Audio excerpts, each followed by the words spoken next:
Losing my mother felt like a part of me had been ripped away. She was the center of our world, the one who kept everything grounded. After she was gone, the house felt empty, the silence unbearable, filling every corner like a thick fog. My father, once a pillar of strength, fell apart. The man who had always been dependable seemed to vanish. He stopped smiling. Our conversations dried up. I thought at first it was just grief, something time would eventually soften. But weeks passed, then months, and he only seemed to spiral deeper. He barely ate. He spent hours by the window, staring blankly into space. Watching him deteriorate was heartbreaking, so I stepped in, trying to fill the gap my mother had left behind. I cooked his favorite meals, kept the home as she had, and sat with him through long, silent evenings.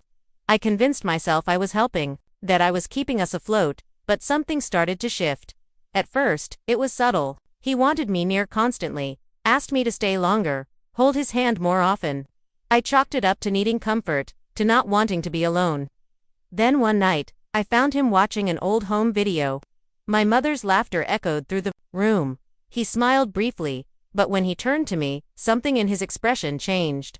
"You look just like her," he said softly. His tone carried a strange weight. I smiled awkwardly. "Of course, Dad. She was my mom." He nodded, but the way he stared made me uneasy. It got worse. He called out for me constantly, even if I was just in the next room. If I mentioned going out, his reaction became panicked, almost frantic. I told myself it was normal, a part of grief, but something didn't feel right. And soon, I couldn't ignore it. His compliments began to cross a line. "You're just like your mother," he'd say, but with a tone that felt off, not fatherly, but something else. He clung to me emotionally. When I said I wanted to see friends, especially Ethan, a longtime family friend, his mood darkened. "Why do you need them? You have everything you need right here," he'd say. Ethan eventually picked up on it too. One night after visiting, he gently pulled me aside. "Are you okay?" he asked, concern in his eyes. I tried to wave it off, but he added, "Your dad looks at you, differently." I froze. Deep down, I knew he was right. After that, my father's behavior became more possessive. He asked invasive questions: who I was with, where I went, what I talked about with Ethan. It started to feel like jealousy, not concern. One night, he told me, "I don't like how close you are with him." I laughed it off, but he muttered, "Friends become something more." The breaking point came late one night. I walked past his room and heard him whispering.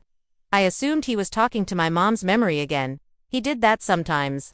But then I heard him say my name, almost in a trance. "You came back to me."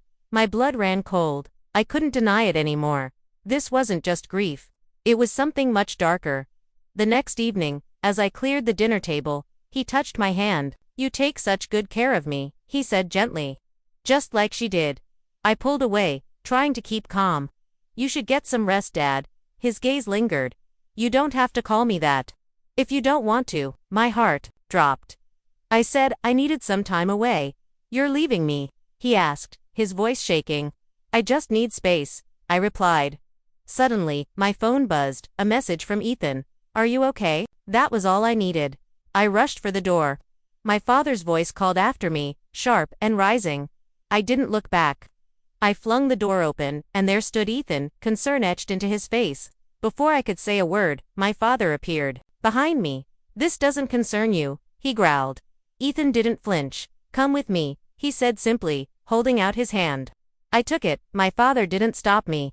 He just stood there, watching as I walked away from a house that no longer felt safe, no longer felt like home. Ethan drove in silence, giving me the space I needed. After a while, he asked, "Do you want to talk?"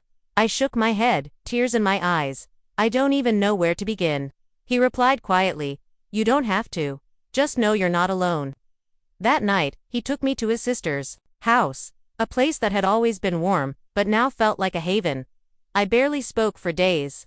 My phone buzzed endlessly, messages from my father swinging between apologies and anger. I never replied. One evening, Ethan said softly, "You didn't deserve any of that. You deserve to be free."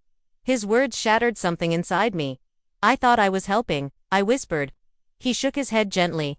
"Helping someone doesn't mean losing yourself." Over time, I found a job, my own place.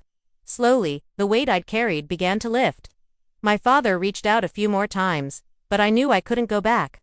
Some lines, once crossed, can't be uncrossed. And Ethan, he stayed. Our friendship grew into something deeper, something safe. One afternoon, walking by the ocean, he took my hand and smiled.